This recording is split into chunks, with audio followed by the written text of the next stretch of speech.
السلام علیکم۔ آج اس ویڈیو میں ہم فاعل اور مفعول کے بارے میں پڑھیں گے۔ سبجیکٹ اور آبجیکٹ انگلش کے حساب سے۔ فاعل کام کے کرنے والے کو کہتے ہیں۔ کوئی بھی کام، کوئی بھی فعل، ورب، کوئی بھی فعل واقع ہو، وہ کس نے کیا ہے، وہ کام کس نے کیا ہے، وہ کرنے والا فاعل ہے۔ اور جس چیز پر، جگہ پر یا انسان پر وہ کام ہوا ہو اسے ہم مفعول کہتے ہیں۔ جس پر کام کیا جائے، جیسے ضرب زید عامر، مارا زید نے عمر کو۔ اس میں ضرب فعل ہے، ماضی کا صیغہ، ماضی مذکر کا، واحد مذکر غائب کا صیغہ ضرب۔ مارا اس ایک شخص نے، اسے ہم پڑھ چکے ہیں۔ ضرب زید عامر، زید نے مارا عمر کو، مارا زید نے عمر کو۔ اس میں ضرب فعل ہے، زید فاعل ہے اور عمر مفعول ہے۔ تو سامع زید عامر، سنا زید نے عمر کو۔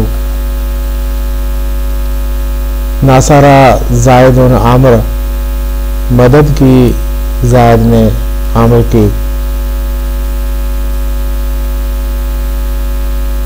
اور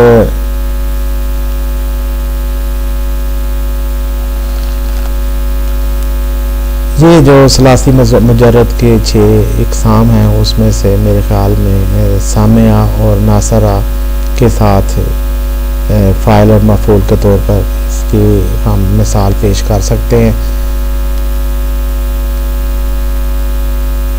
حاسبہ، فتح اور کارما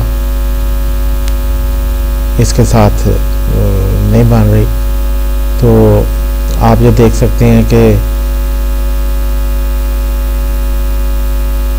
زائد جو کام کرنے والا ہے، جو فعل سر انجام دینے والا ہے، اس کے اوپر پیش آ رہی ہے یا تنوین آ رہی ہے، پیش والی تنوین۔ اور جس پر کام ہوا ہے، جو مفعول ہے عامر، اس کے اوپر بھی تنوین آ رہی ہے اور وہ 2 زبر والی تنوین ہے، اور آخر میں الف کا اضافہ بھی ہو رہا ہے، 2 زبر کے ساتھ الف کا اضافہ بھی ہو رہا ہے۔ یہ آپ نے یاد رکھنا ہے کہ فاعل عربی گرامر میں فاعل پر پیش آتی ہے اور مفعول پر زبر آتی ہے، اور وہ زبر تنوین کی صورت میں بھی ہو سکتی ہے، 2 زبر بھی ہو سکتی ہے، اور تنوین 2 پیش والی اس کی صورت میں بھی ہو سکتی ہے۔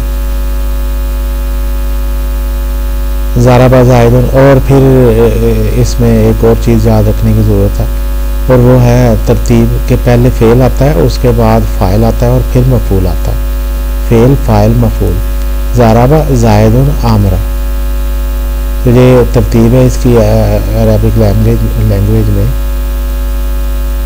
باقی ہم اگلی کلپ میں ہم دیکھتے ہیں فعل معروف اور فعل مجہول کے بارے میں پڑھتے ہیں۔ اللہ تعالیٰ آپ کے ذوق و شوق کو قائم رکھے۔ آمین۔